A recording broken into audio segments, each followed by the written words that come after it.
isang mataas na uri ng ebidensya, testimonial man yan o dokumento na gagamitin o ilalabas ng isang taong magpapasya na magiging witness, kapag yung kanyang dokumento o yung kanyang sasabihin ay adverse sa kanyang interest, mataas na uri yun.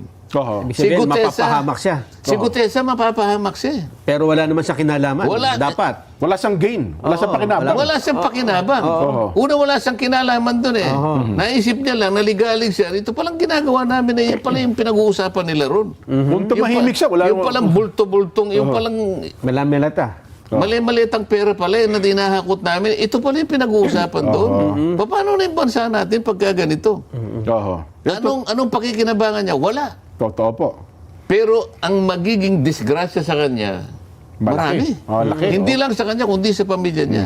Yun ang isang credible na witness. Wala siyang motibo eh. Pansarili, wala. Pero siya yung siyang inuusig ngayon. Hindi ka. Fraudulent ka niya yung kasi yung nagnotaryo eh, hindi Hindi niya siya pumirma. Oo daw. Ayun. Ikaw ba na nagpanotaryo? Tatanungin mo ba sa kanya? No. Gusto ko pong makita kung kayo po talagang pumirma nito. Nasaan po ba si attorney? Gusto ko po, attorney, kung kayo po, yung pumirma po kayo uli para malaman kung pirma ho nyo talaga ito. Meron bang gumagawa ng ganyan? Mukhang wala. Pagkatapos ito ang gagawin ng mga kasama ko sa Blue Ribbon Committee? Nako. Lalong-lalo na yung pumalit sa akin. Basta wag lang nilang takutin kasi ngayon may nagsasabi na meron daw siyang 5 milyon na nakapatong sa kanyang ulo. Kaya grabe, tatago yung tao. Ay patungkol na dun sa mga talagang nakikita nating mastermind talaga. Opo. Gagawa't-gagawa ng paraan. Hindi, nawala na nasaysay yung notaryo nung siya ay nagpasya na talagang lumabas at humarap sa pagdinig sa Blue Ribbon. Wala nang issue ang notaryo doon eh, kung tutuusin mo eh.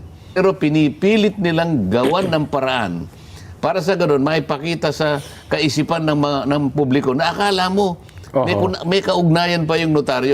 Ang aking pagkakaalam dito, ayaw nila na matuntun talaga kung sino yung mastermind. Kaya ganito ang ginagawa nila. Ako naman, ang kagustuhan ko, mapanagot natin, maibalik ang kinamkam, ang ninakaw na pera ng bayan. Yun ang kagustuhan ko eh. So, ako na lang yata ay lumalaban ng ganun eh. Sila lahat, parang gusto nila, ako pa ngayon ang pinasasama. Kaya palang kanilang mga pinagdidemanda ngayon, puro mga kawani lang ng DPWH. Wala silang ni isang politiko na dinimanda. Wala.